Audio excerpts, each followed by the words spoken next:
Okay, so what did we say last time?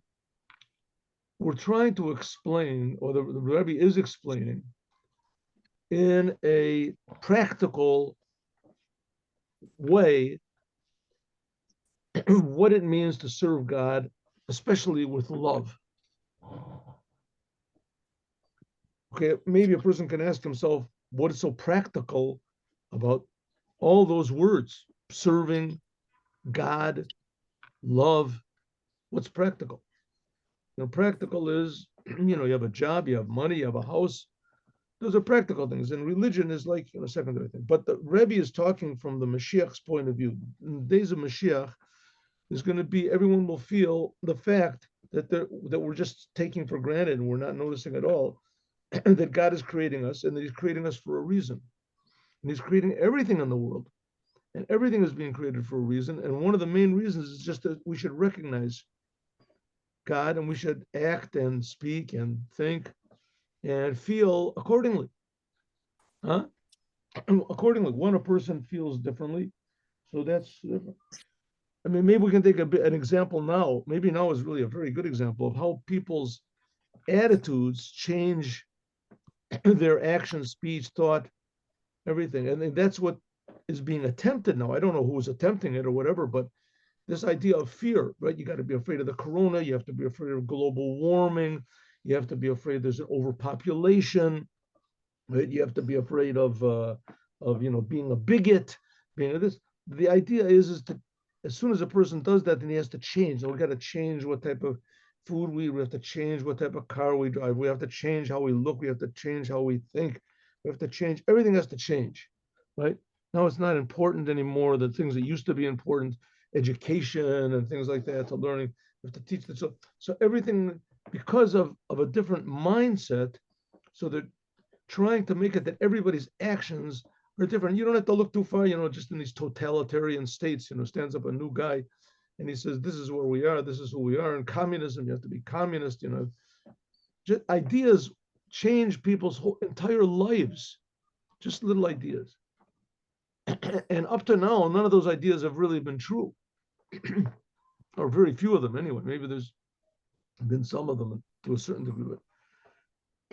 And here we have now, we're talking about the most important idea that there is just to see and feel the truth. The fact is that God is creating us, and God's creating us for a reason, and God's creating everything. And He's creating everything for a reason, and He wants us to activate that reason. So one of the ways to do it is, first of all, we have to believe this whole business is true, what I just said.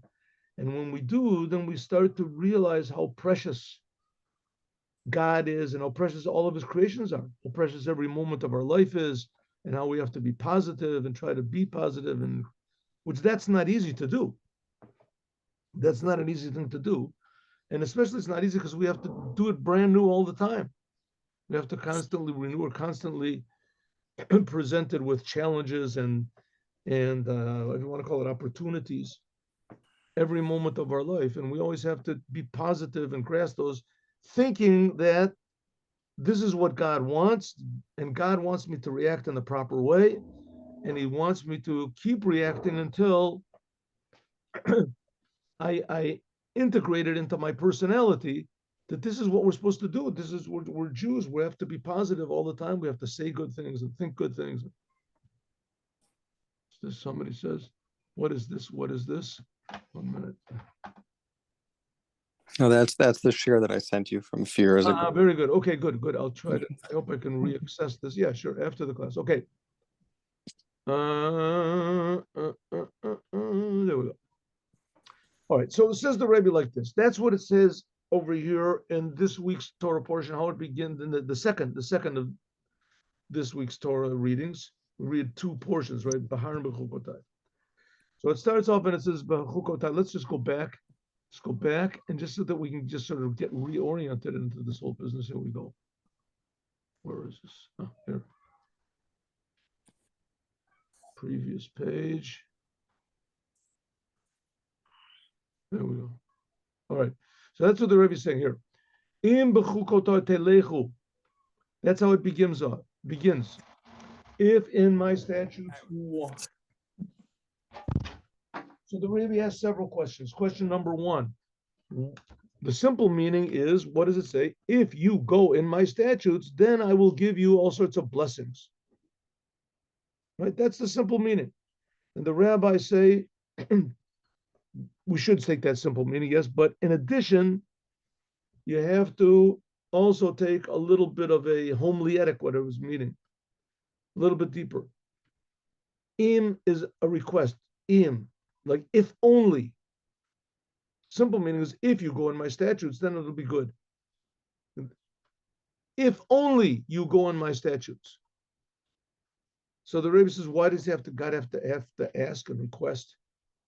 Question number one. Question number two, why are these laws called bechukotai? Laws which mean carved out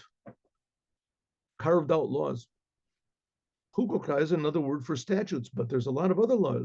Halachot, in Torah time, with my Torah. What does it mean? And what does it mean, telech? What does it mean you should go in my statutes?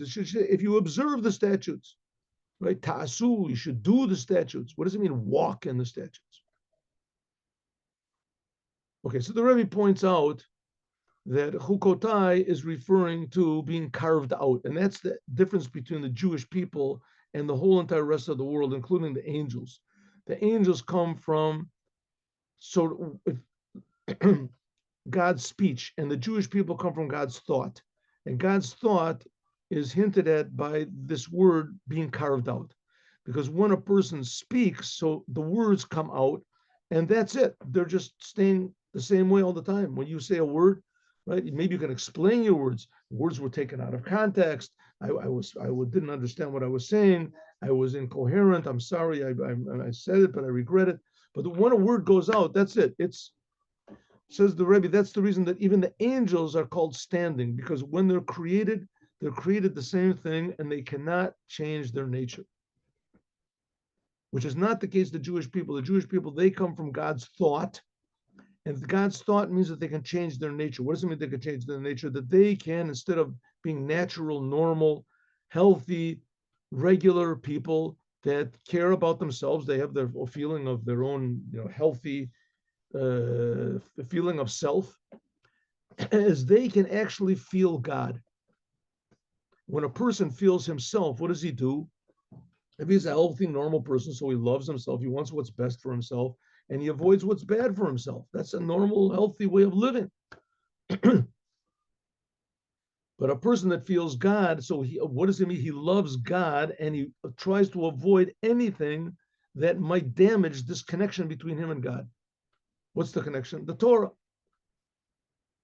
He loves God. He feels God the same way that me and you feel ourselves. As a Jew has a second soul that feels God and it loves God, just like we love ourselves, but even more so. Because the love that we have for ourselves, it's always going to be sort of shaky in doubt, because the fact is that we're creations. That's the fact. We don't really exist. And I guarantee that nobody's listening to this class existed, let's say, more than 100 years ago. Doubtful. 120 years ago. Nobody. So we know that we weren't always here. And we're pretty sure, we can extrapolate from the world that people do die, and probably it's going to happen to us also. But up to now, nobody has escaped it. There says that in the Talmud, there's a few people. But anyway, nobody's escaped it. So our existence isn't really that, sure and 100%. But if a person really feels God, that God is really creating us and that he loves us, the love of God to us is eternal, and our relation to God is eternal. So the more we feel God, the more appreciation we have, the more love we have. We feel that God is, that's what it means walking. That's what it means walking. And that's what it means chukotai. That's referring to the Jewish soul. Oh, there we go. Shalom, Paul. That's referring to the Jewish soul, that the Jewish soul has this feeling of the Creator. And that's what it means. We're the chosen people. We're chosen to convey to the rest of the world that there is a Creator, and that the Creator loves everybody. He's creating everybody. He's enlivening everybody. Everybody is important. But the Jewish people, they have their job. You have a class with a teacher in it. The teacher, I know that's the way it was, at least in grade school. If the teacher leaves the classroom, let's say, he says, I'm going to the bathroom, and after like 15 minutes, the kids realize didn't go to the bathroom. And then he goes there, he's gone for half an hour, he's gone for an hour, right? And then it starts to become really wild in the class. And if they realize the teacher's not going to come back, so everybody says, listen, don't tell the principal, let's just have a good time. So they go into and then the whole classroom just goes berserk. But if the teacher is there, then number one, there's order in the class. And number two, people learn something. Right? That's what it's supposed to be. Nowadays, I don't know if they do that anymore in schools. Maybe that's old, what they used to do. No, it's a new age or something. But they used to teach people. They taught them things that were useful in life. Mathematics, English, history, something, biology, things, life, how amazing the world is. The teacher is gone. The Jewish people are supposed to be the teachers of mankind, but they have to have what to teach. And that's the whole idea of this class, teaching loving God, that God is good. Says the Rebbe, that's the whole idea of what is this telechu, of walking. They're moving. The Jewish people, they're growing all the time with their love of God. They have the ability to. This course is written for me and you, Jewish people, to get the point what we're supposed to be doing.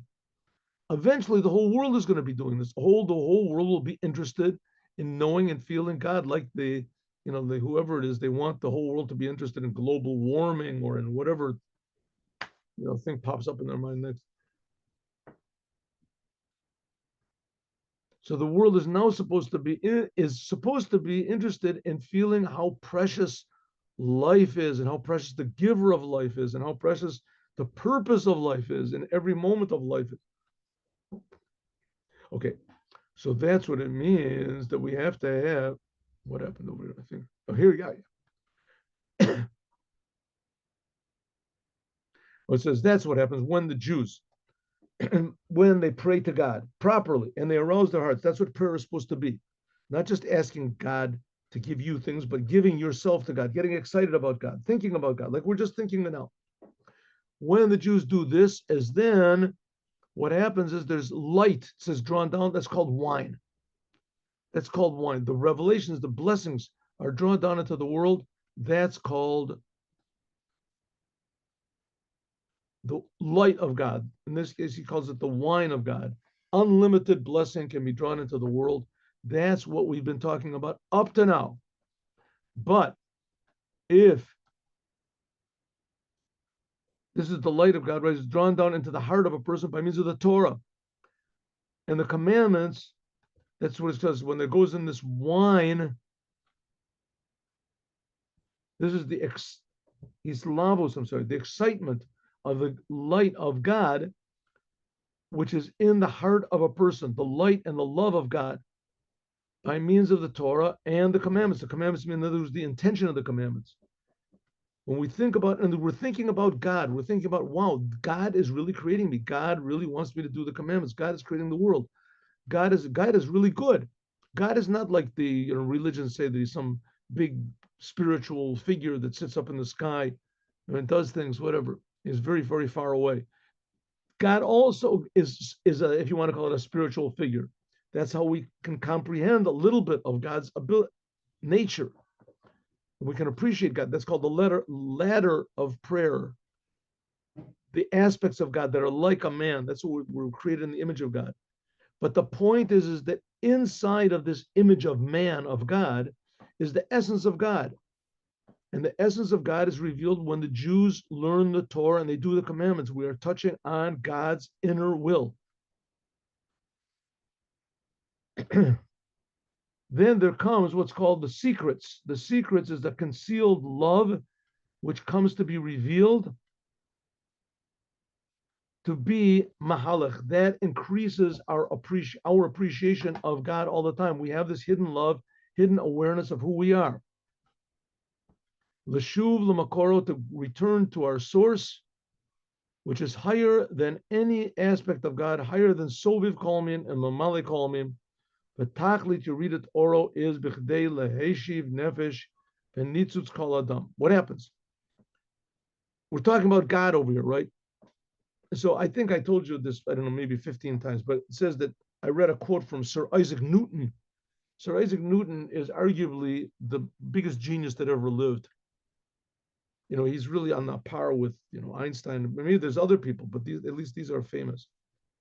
And he said that, he developed new ideas in optics and in physics and all sorts of things that are pretty much beyond my experience and knowledge. But anyways, he was an outstanding genius. And he said, when he was old, he said, I feel as though my whole life I was walking on a huge ocean, on the shores of a huge ocean of knowledge, and I managed to pick up like one seashell or one pebble or something like that.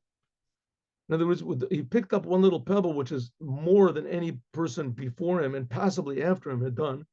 And still he feels, as far as physics goes, as far as this, and he said, I feel that I haven't even gotten into the sea. I just a little pebble. So if that's the way it is with physical, mundane knowledge and understanding, how much more so the creator of this mundane knowledge.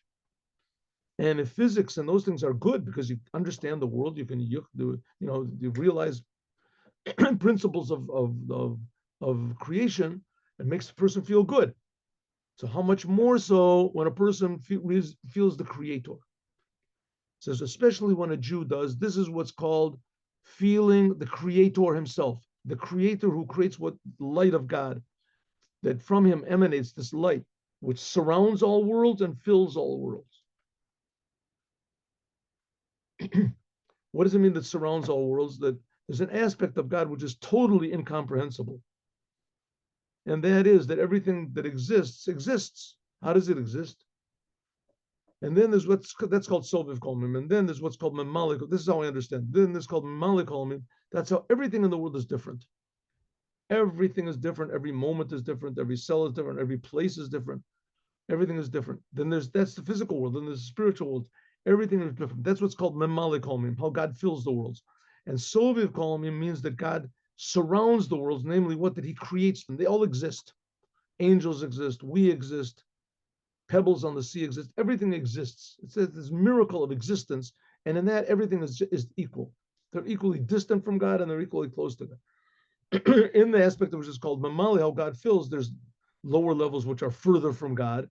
There's higher which are closer to God. Right? A pebble is further from godliness. It's got less life in it than a plant. A plant has less godliness than an animal, less life, right? It's less mobile.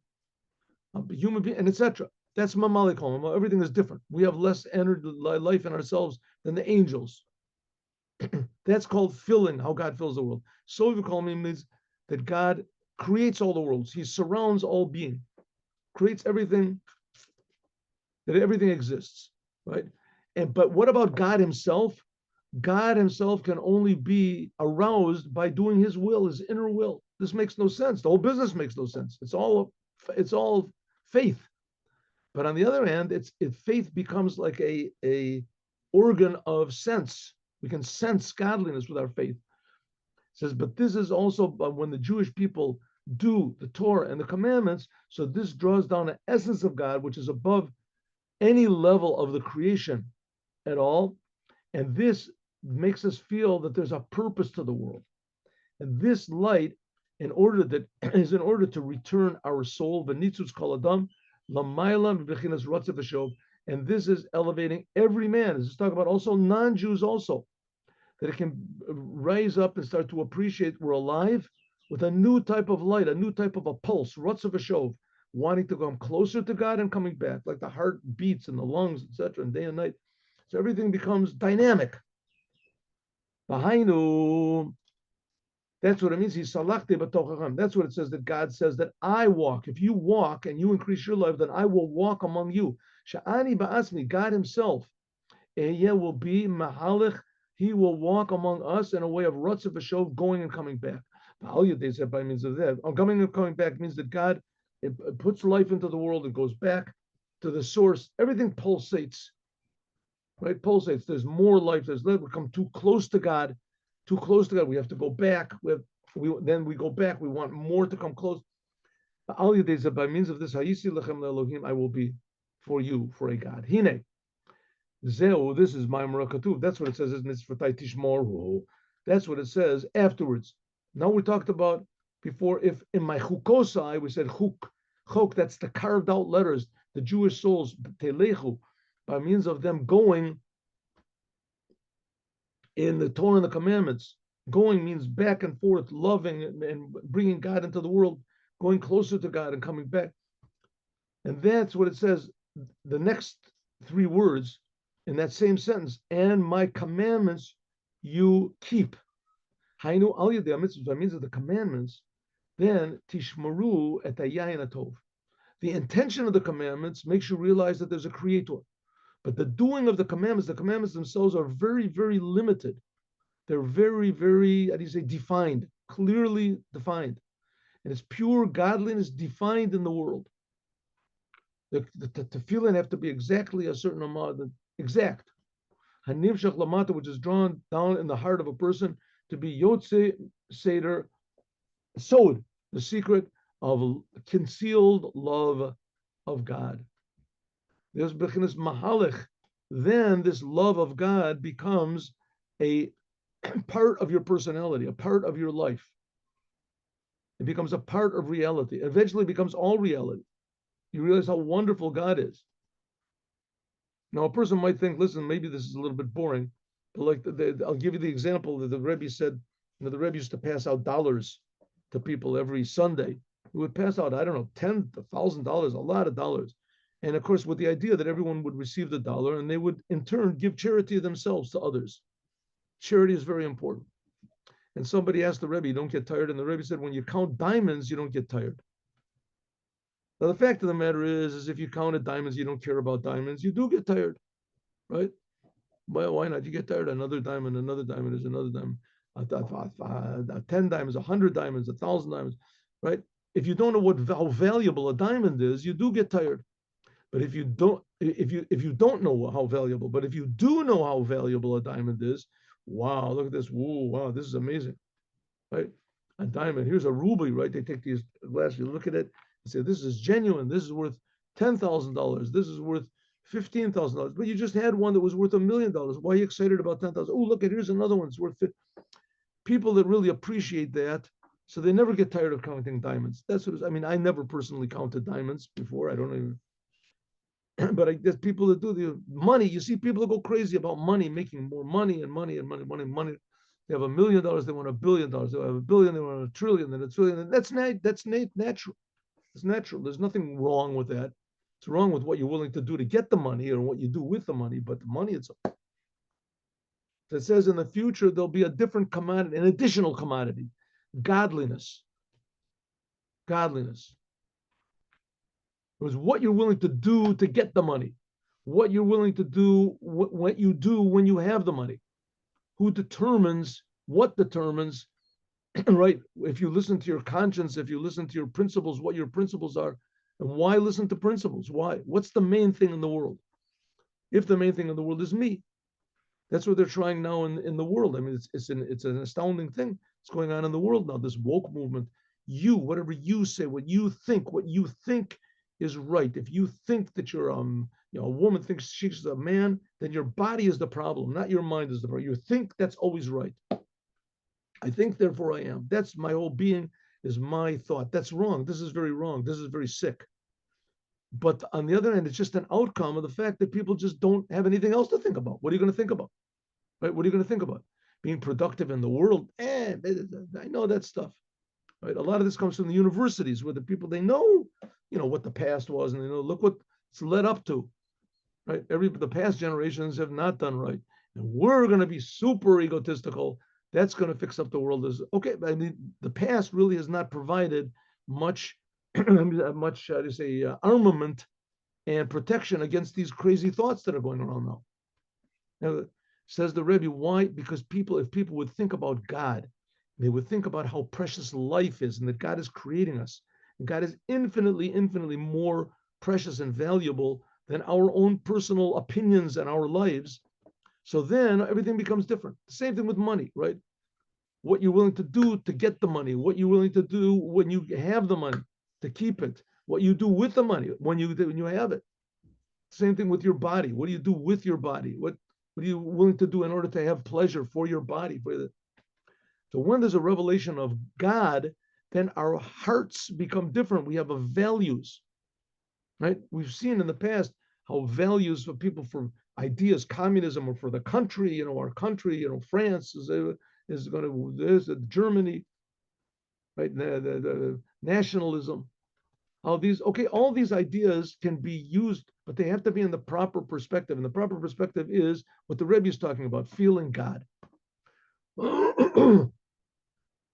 That's what it means. You should go in my statutes. What does it mean? Go that the commandments, they will protect this wine, this feeling of God that we have, which is drawn down below to the heart of a man. That's the idea of the commandments. So the commandments have two functions. There's the inside of the commandment. That is God's will. That draws down this wine. And then there's the outside of the commandment, which is the main thing of the commandment, namely the action, actually doing. If you have all the intentions of doing the commandments, you know all the books of the Arizal and Kabbalah and pre-Eitz Chaim and all these books that talk about the secrets of the commandments. If you don't do the commandments, then you've messed the whole thing up. It's like reading books about having love of your family and reading books about nutrition, but not giving your children anything to eat. But you love them, and I know all the books. I know what vitamin D gives and what vitamin C gives. But the same thing. You have to. The commandments have to be actually done. And I'll tell you a story. Wait a second about this. Maybe that's the story I'll tell after I finish the class. Leva Adam liot yotze sod. And then there comes out the secrets, namely this hidden love of God, and it becomes dynamic. It starts to walk from day to day, above and above, more and more love. This is called ubiladaiza. And without this love of God, you're called omed. You stand in one place. You're like an animal or like an angel. Right? You're in the same place all the time. If you're thinking about yourself, then you're an animal. If you're thinking about God, then you become like an angel. But an angel is not good. Angel stays in the same place all the time. You have to have a love of God that's dynamic. More and more, that's only through the commandments. The angels don't do the commandments. And the commandments become a vessel to hold on to this love, and to increase it. Without this love of God, without this appreciation of God, then that's called standing. You're standing. V'tov yasharu beinav, and then whatever you do in your own eyes is okay. In other words, you feel this selfishness. If you don't love God, you're going to love yourself or hate yourself, whatever you do. But you'll have the wrong opinion of yourself. Hu beinav, v'lo yavo levechinas bechia, and you won't come to this level of crying. What's crying? Like it says, Holech Yelich Ubacho. In the Psalms we say, right? Holech Yelich Ubacho. We will go and cry. What does it mean, go and cry? What's good about crying? When a person is walking, in other words, constantly increasing his love and his appreciation of God, then you start to realize how incredibly, incredibly far away and how incredibly lucky we are to be created. And that brings to this level of rachamim, mercy. Rachamim rabim. That you think to yourself, I'm so amazingly lucky. I have eyes, I have nose, I'm alive, I'm a human being, right? Whatever I have. So it's an amazing, amazing gift. Am I doing anything to repay the Creator? Then you start to cry. Bechidri libo, in the essence of your heart, al richuko me'oro, from how far away you are from God's light. And afterwards, yavo lebechinas bo yavo barina, and afterwards you come with tremendous joy. Like it says, tachat asher lo avadat Hashem elokecha b'simcha, you have to serve God with joy and with a good heart. Mirov call, from all the multitude that you've got. So let's go here. The Rebbe, it's a whole process that the Rebbe is talking about. Appreciating God. When a person really appreciates God, he comes to suddenly be more human, more sensitive to reality, and more grateful to the Creator. the more grateful that you become to the Creator, then the more you realize, wow, I've just been taking all this stuff for granted all this time, and I'm not doing anything to repay God at all. And He wants me to repay Him. He wants me to, but if I don't, here you see nothing happens. He just keeps giving and giving all the time. But God would like it if I repaid Him. So therefore you become bitter. By you and yourself. We're not talking about going in the streets and crying and wailing. In the inner recesses of your heart, you think, man, I'm really flubbing this thing. I'm really, taking advantage of the Creator, and I'm not repaying Him back, not doing anything back. That's not nice. That's really bad. And I'm doing it. I'm going to keep doing it. You feel bad. And after you feel bad, so what? Then you think, but listen, what is God getting out of this that I feel bad? Right? Okay, I'll try to do it better in the future. I'll try to do that. Then you feel happy. You feel a tremendous sense of happiness that, listen, at least I'm going to try. At least I'm going to try, right? At least if I really appreciate God, then I won't be thinking about what I don't have. I'll think about what I do have. And I do have the ability to increase and to change the world. And that's happiness. A person becomes happiness. But tuv levav, with a good heart, mirov, call for everything that I do have, what God has given me. Of this, no say Meshach. He's just continuing in the psalm that we say. We say it all the time. Here we say it after eating here. 1 second. I'll show you when it is. Where is it? I'm sorry, a little bit disoriented over here. Here we go. Here, Shira Malot Beshuv Hashem et Shivat Tzion. It's one of the 15 Shira Malot. It is Psalm 126. And it says that the song of elevation, when God returns us back, then we'll be rejoicing. And it says in the end, Shuv Hashem. It's only 6 sentences in the whole psalm. It says God return all of the exiles, all of our exiles, and in the end it says we'll walk in crying, and then we will come in joy afterwards. That's what it means. You read it, 126. That's what it means. We'll come in joy, bearing the sheaths of our produce. No se Meshach Hazorah.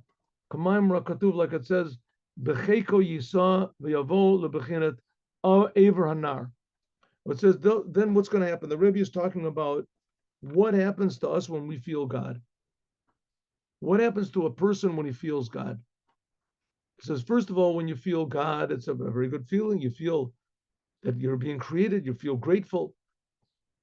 You feel a positive.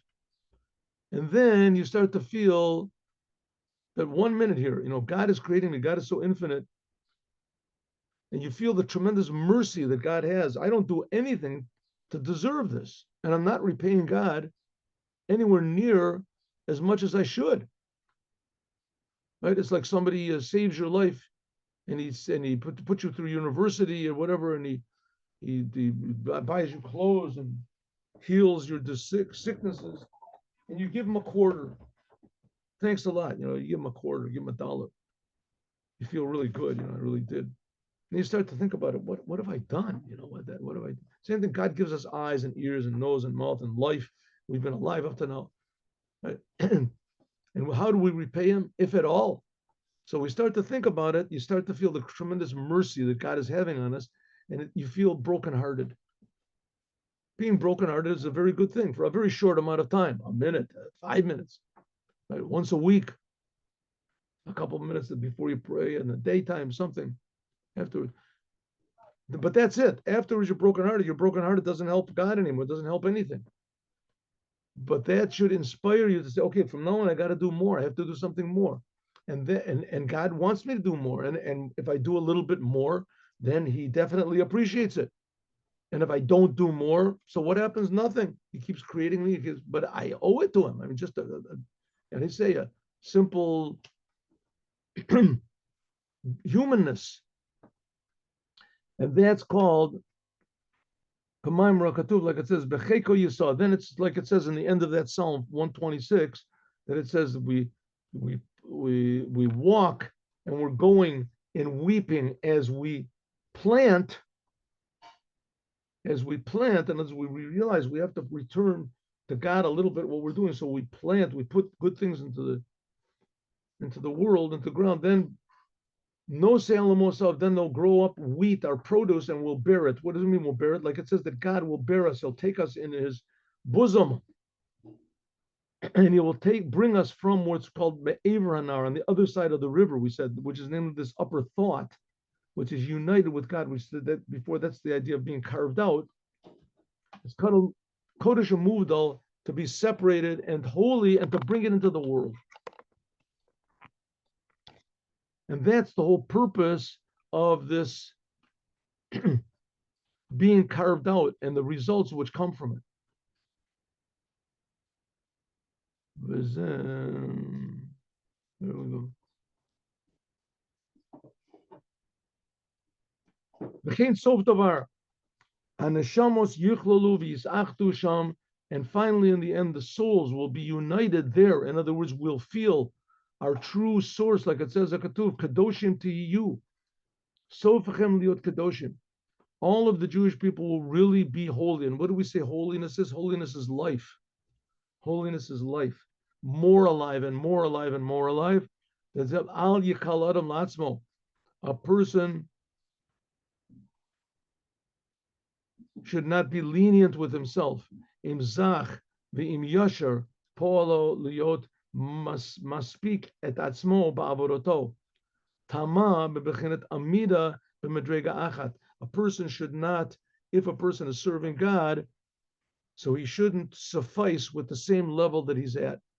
Right? I'm a big rabbi. Everybody calls me a rabbi. My picture is in all the papers and on everybody's wall, and everything like that. Everybody says that I'm really great. A person should never be satisfied with where he is. God forbid, says the Rebbe. Ki lo takum v'lo tiyeh kazot kamaimra katuv kadoshim tiyu. Kadosh ani. You have to be holy like God is holy. Pa'atem am ben Israel mimakom kadosh. You Jewish people come from a holy place. And what do we say? Holiness is life. Life is always moving. A dead body is doesn't move. It's just always stays the same. It's not alive. As soon as a person comes back to life, right? They think somebody is dead.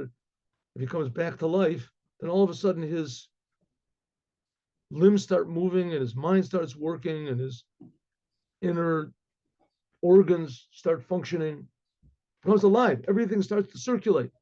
Well, the same thing as our connection to God has to be alive, holy. Holy in this case means alive, the source of life. Mukhrach kol echad, a person has to always come to be holy. What does it mean, holy? Shamu b'chinas holich v'or. There's constantly increasing the level of service of God, believable without any limit. Lamaila maila, above and above. Calls that by means of this is by means of what? You might think, okay, this is for the Lubavitcher Rebbe. He's writing a sort of a note to his holy tzaddik friends. Says, no, it's not so. This is for every single Jew and eventually the whole world. But the Jewish people, first of all, have to do it, and all this comes by means of the commandments. The commandments, they are the vessels, and they protect this wine, we said the light of God, in order to bring out more and more secrets. The Echad calls in. After all this, that's what it says. That's what it means. The whole thing is just to actually do the commandments.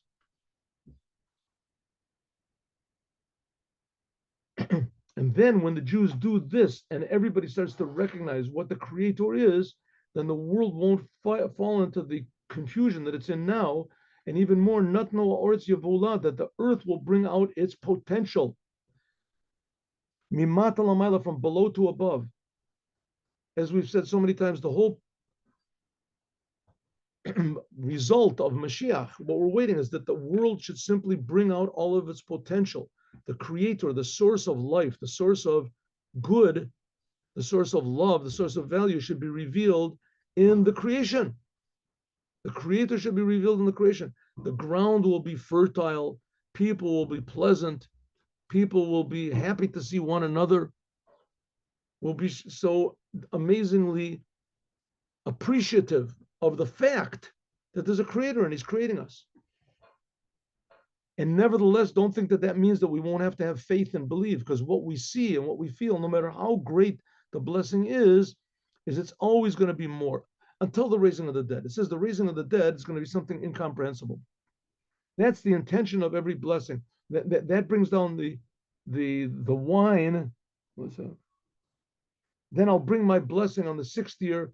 That's the intention of the commandments, or the intention of all of the blessings. Baruch atah Hashem Elokeinu melech haolam. Blessed are you, God, the King of the universe. It will be revealed in the physical earth, in the physical world. That is our goal, that the world should be what the world is supposed to be.